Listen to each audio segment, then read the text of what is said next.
Welcome to the Learning Pines YouTube. We hope this video helps. In this video, I will explain how to use bricks in yoga. Yoga bricks are incredibly versatile tools, typically measuring about 9 inches long, 6 inches wide, and 4 inches high.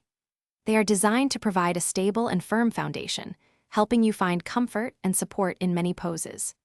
Think of them as an extension of your limbs or a way to bring the floor closer, making challenging postures more accessible and enjoyable for everyone, regardless of experience level. Bricks are fantastic for enhancing support and stability.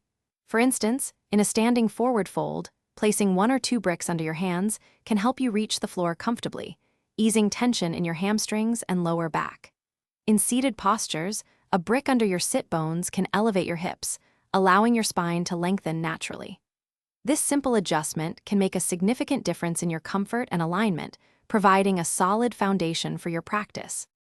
Beyond support, bricks are excellent for deepening your stretches. In a reclining bound angle pose, placing bricks under your knees can provide gentle support, allowing your hips to release more fully.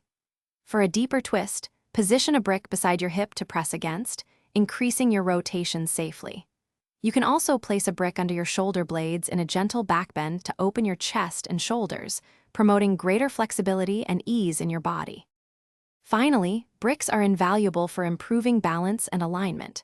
Try placing a brick between your inner thighs in poses like chair pose or downward-facing dog to activate your adductor muscles and ensure proper leg alignment. For balance challenges, you can even stand on a brick to strengthen your ankles and feet. They serve as excellent guides, helping you find the correct placement for your hands and feet, ultimately refining your posture and enhancing your overall body awareness. Thanks for watching. Consider subscribing if we helped you.